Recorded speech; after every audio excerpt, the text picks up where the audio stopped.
It's Friday, so it's time to look back at the events making headlines across the planet in the world this week. I'm joined by 4 Paris-based correspondents who'll be casting their critical eyes across the week's news and giving us their take. With me in the studio are Philippe Moreau-Chevrolet, columnist for the Nouvel Observateur magazine. Thank you very much for being with us. Thank you. Also, we've got Craig Capiters, correspondent at large for Quartz and the Atlantic Group. Good evening to you.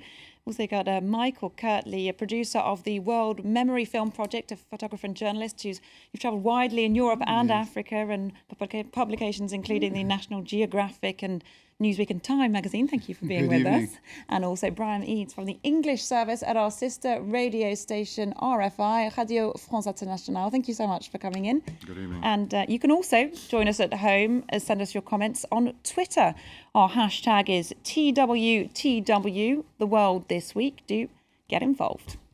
Well, first, this week was the week that Geneva II, the summit on Syria, finally got underway in Switzerland, bringing members of the Assad government and the political opposition together in the same conference centre, if not around the same table just yet. Geneva II got off to a very shaky start indeed, diplomats wondering if talks would even collapse before they'd begun. The Syrian government and opposition were so far apart at the beginning. Take a listen.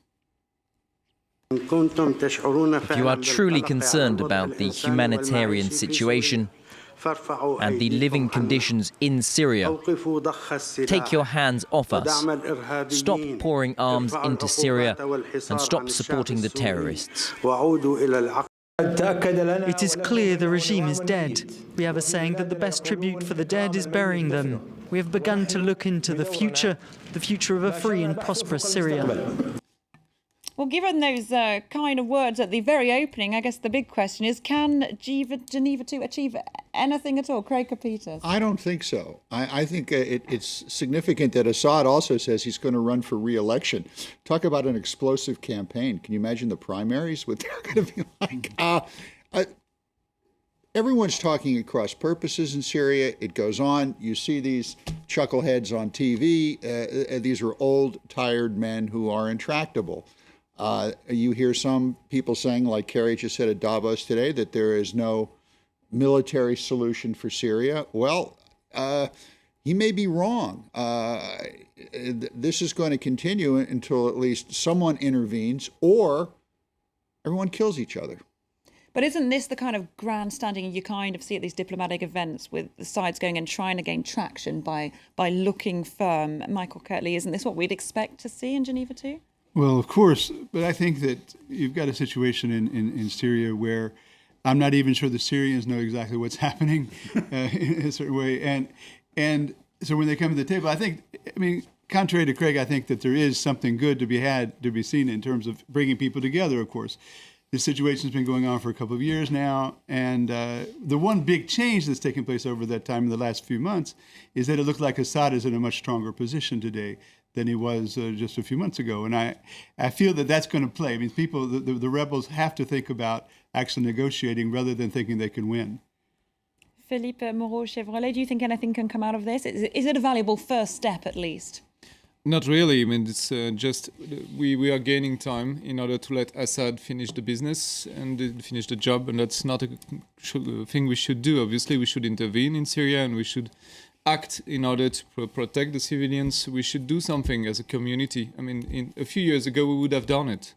Now the equilibrium is different, so we won't. But that's a tragic thing to do. I mean, we are letting these people getting killed, and we do it. And we organize these conferences to give us a kind of good self-conscience about it. But we are not acting. This is not acting. This is doing noise about a most tragic thing. Is it better than not doing anything at all, Brian Eads? What do you think? Well, I fail to see why we should intervene. I can see that there are foreign policy interests with refugees coming to Europe and neighbouring countries. But aside from that, this is a Syrian issue.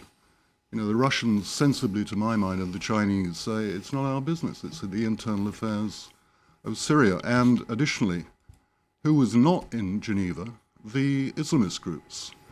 And when Ayman Zawahiri, the leader of al-Qaeda, called for an end to fighting, he was talking about end to fighting between the jihadists.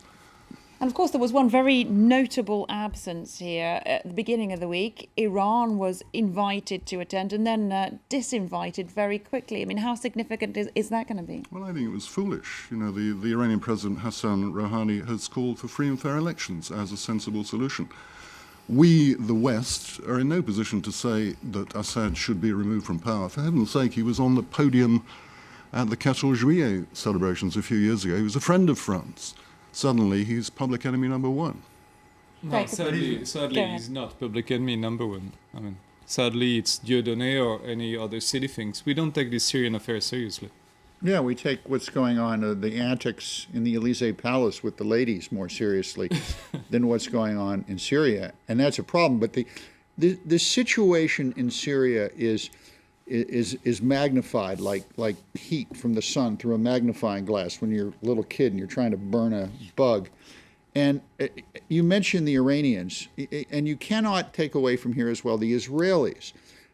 It's not just a Syrian solution. A Syrian solution is part of a larger Middle East solution, which people have been trying to broker for the past 65 years with absolutely no success or very little success.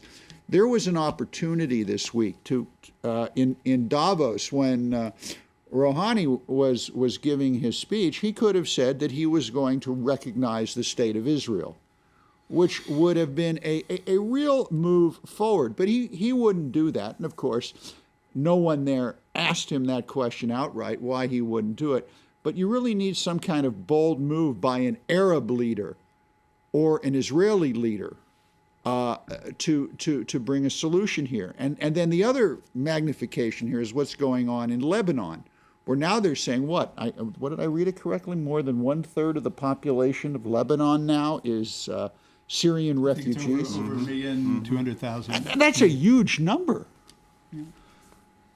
Absolutely. How significant do you believe the Iranian factor will be? That the lack of Iran at Geneva, how's that going to affect the That outcome? assumes we thought there was going to be any good Well, results. if you to believed begin it in the with. first place. I think it's a kind of a normal situation. I don't think they could have invited Iran very easily, considering even Iran was saying that they weren't going to go.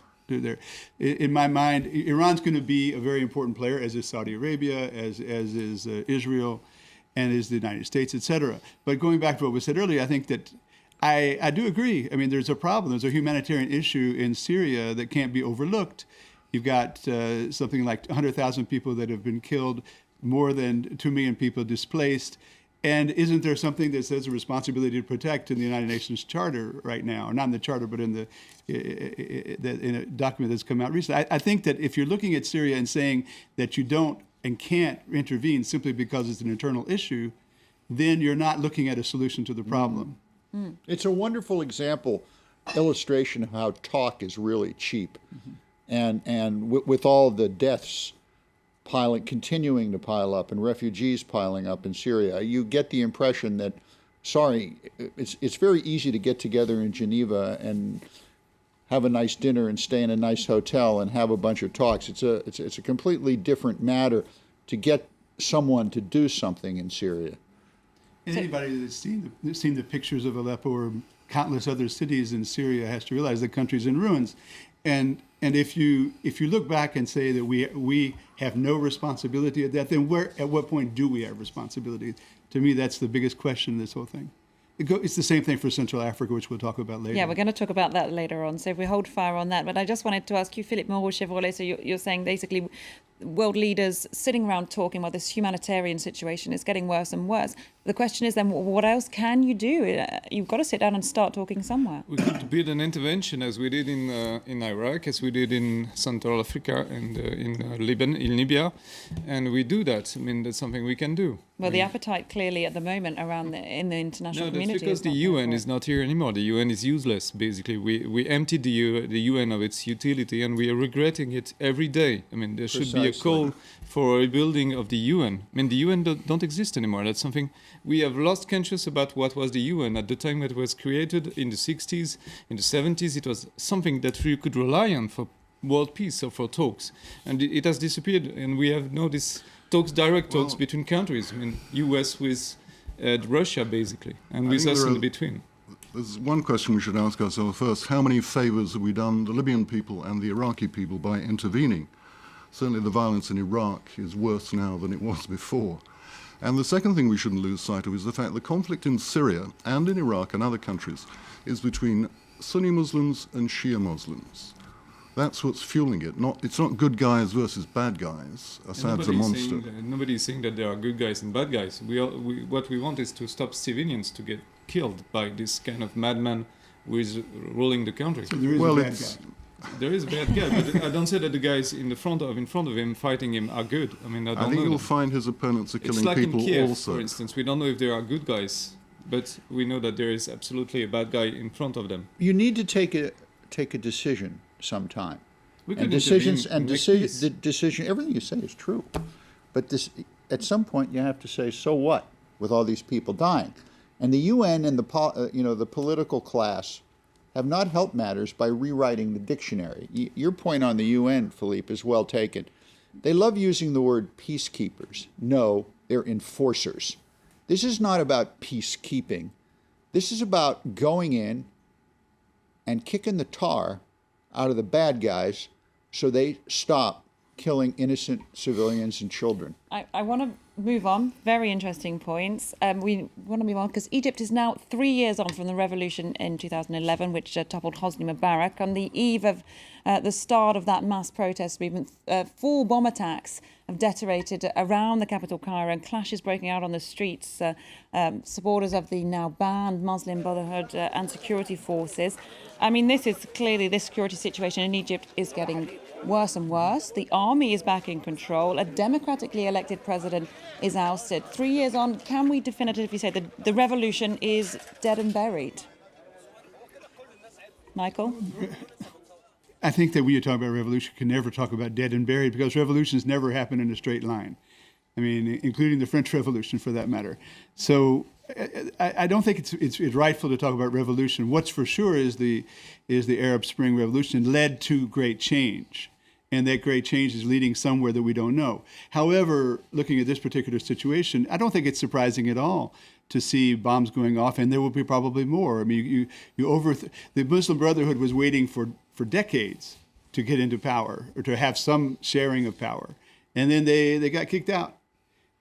Now I predicted on France 24 they'd immediately go underground, and that's what they've done. I don't see that what's happening is unpredictable. And the problem is that we in the West tend to say, well, the Muslim Brotherhood got kicked out. That's a good thing because, of course, they're bad guys, de facto. And yet they were elected democratically, and they were only given 1 year to prove anything.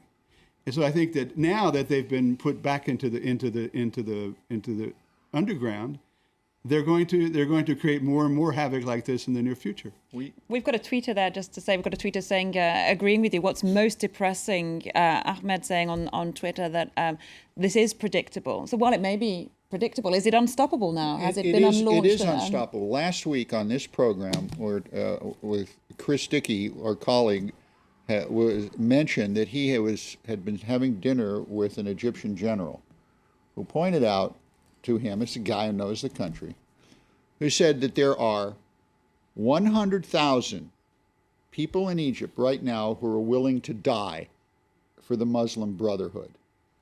And guess what? It didn't take a week for us to see this with the bombings, and there will be more. There are 100,000 people, according to this general, who are willing to create havoc in Egypt. That's a lot of people, and it's a lot of havoc. Brian Eads, where do you think the Muslim Brotherhood is going to go next? And where's the situation in Egypt go next? I had a look at the news before I came in here, and it said that a small group linked to Al-Qaeda had claimed responsibility for the bombings. The Muslim Brotherhood, on the other hand, had condemned the bombings unequivocally. Now, there is a considerable tension. There are people protesters out on the street today condemning Muslim Brotherhood supporters, calling them traitors and dogs. So while they may not be behind these bombings, they haven't claimed responsibility for them. As you say, there is tension here, and there is a real divide. Well, there are divisions within Egyptian society, but we shouldn't lose sight of the fact that the army has effectively run Egypt for decades. It's almost a state within a state.